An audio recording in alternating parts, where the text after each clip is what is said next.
What's up, guys? My name's Joe.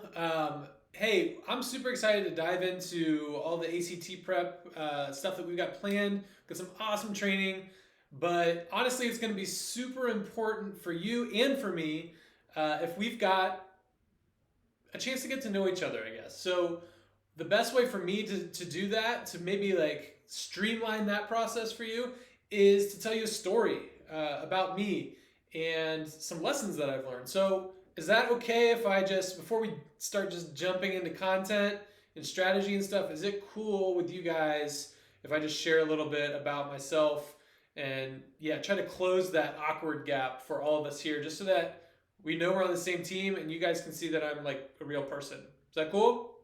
Yeah? Awesome. Well, sweet. Well, I just want to tell you a quick story about my grandpa, actually.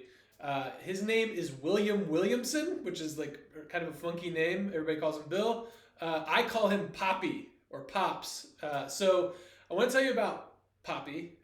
So he is probably the most influential person in my life, honestly. So my grandpa, he grew up pretty normal family. And then when he became an adult, I'll kind of fast forward a little bit. He was a center for Miami University, D1 school, just a football guy, huge guy with a big temper, like an equally large temper. A couple of really quick stories to illustrate that. So one time he got like really just pissed about something. I don't even know what it was, and it was just he and my grandma at the times before they had kids, and he was in the basement and he like got so mad that he literally punched a hole through their basement door. And my grandma heard it and kind of like ran down, was like, what is going on? And he kind of explained whatever it was that he was mad about. And then she's like, well, it's okay. She's worried about the door.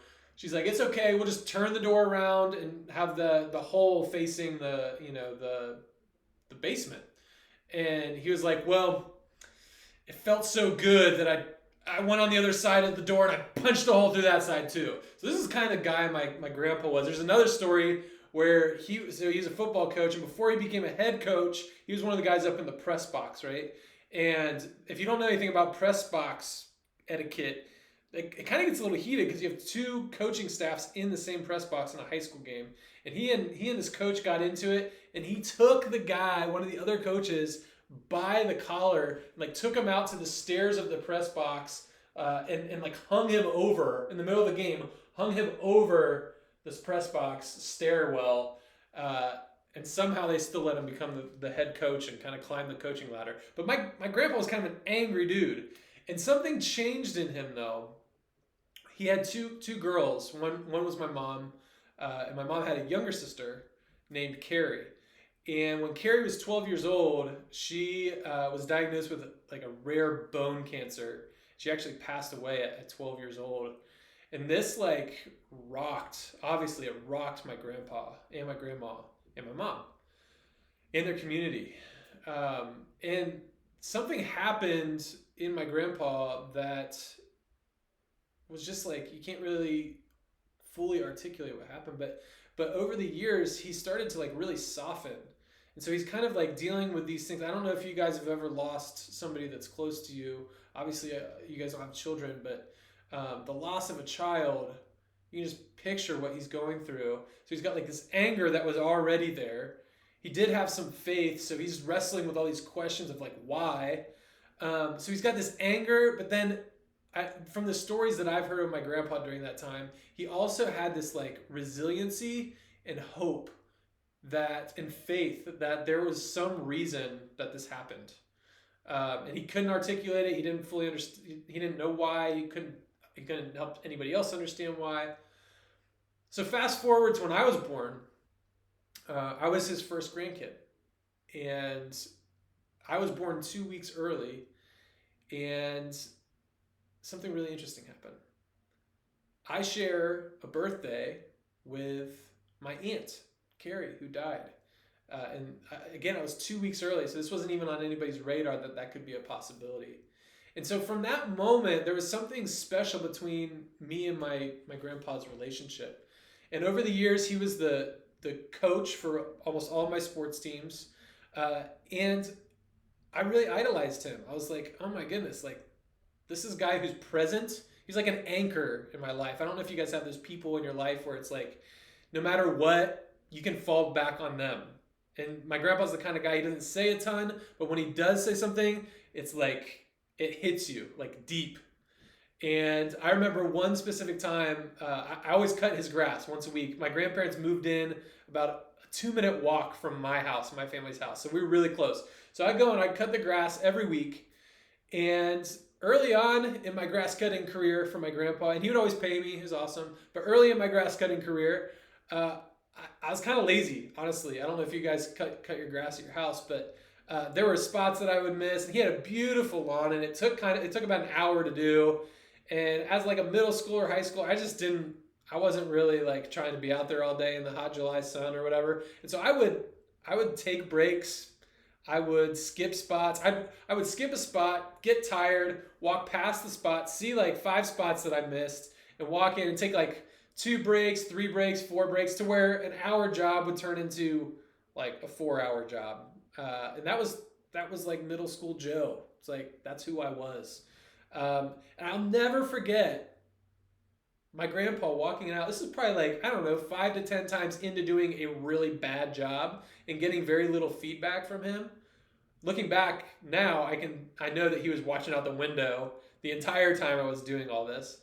And I'll never forget, he walked out in the middle of me cutting the grass one day. He comes out to meet me, tells me to shut off the lawnmower.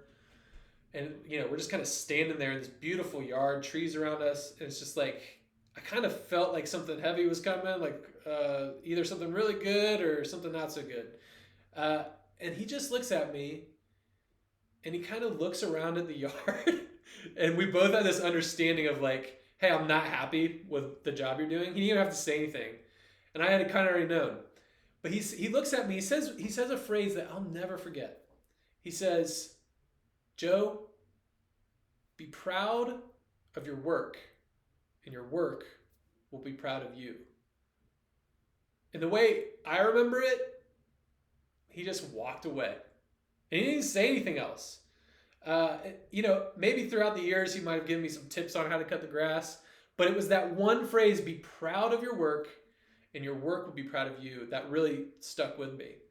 And I had never heard anybody say that phrase. And honestly, I don't know if you guys have heard that little one-liner, but I haven't heard it since. And so I don't know if it was like divinely appointed that I would receive that unique phrase. I don't know. But it helped me. For some reason, that one moment stuck in my mind when I was in the middle of studying for my exams to be a teacher. I was really struggling. I failed a few times. I was like, oh my gosh. And I'd like say that, okay, am I proud of the work that I've put into this? And if I've given it everything I have, then my work will be proud of me. On the tennis court, I played college tennis, high school tennis, love tennis. And I remember in certain matches, it'd be tight. And I'd be like, man, am I giving everything here, physically, strategy, whatever? Am I proud of what I'm putting out right now? And is that being proven out by the results? And in family life, I'm married right now. I've got 3 kids, and I'm always asking myself that, like, man, there's a certain issue in my marriage. Have I taken that on to where I'm proud of my work towards solving that problem? Or am I not? Do I need to reassess what's going on? Or maybe like my kids they're dealing with something like, I don't know, like an identity issue. And I can either see that and do something about it and speak life into them, or come up with an event for them that really serves them in their questioning about who they really are at a deep core. Oh, am I proud of my effort in solving that problem? So that one phrase that my grandpa gave me is something I want to give to you guys. I mean, I don't know, you're walking in here today. I don't know how many of you, honestly, let's just be honest. I don't know how many of you, your parents paid for this course and said, you're going or else X, Y, and Z, punishment or whatever. I don't know which ones of you that are here today are like, I'm here for me, like I want this bad. Regardless of how you walked in here today, I just want to present that statement that my grandpa gave me in the backyard that one day. That one-liner that just changed, it shifted something in me from a lazy middle school, high schooler kid who just kind of went about their life to, wait a second, am I proud of the work that I'm putting out? And I'll tell you guys, the question in your mind is like, did that prove itself out? If you work hard, does your work somehow show you that it's proud of you too? And I tell you, more often than not, if I'm genuinely proud of my output, if I can look at whatever it is and say, I gave that everything I have, then way more times than not, the result has been pretty amazing. In my marriage, with my kids, in my tennis career, in my job career, this is applicable all across the board. So as we dive into this, you got a little picture of who I am, but I just want to put that into your brains at the outset here and just say, if you're proud, if you leave this course and you're proud of your work, I guarantee that your work will say, I'm proud of you. Here's the result of your hard work. So guys, I'm super excited to dive into strategy with you. I'm super excited to get to know you over the next 4 sessions. And man, let's kick it off. Let's go. You guys ready? Let's do it.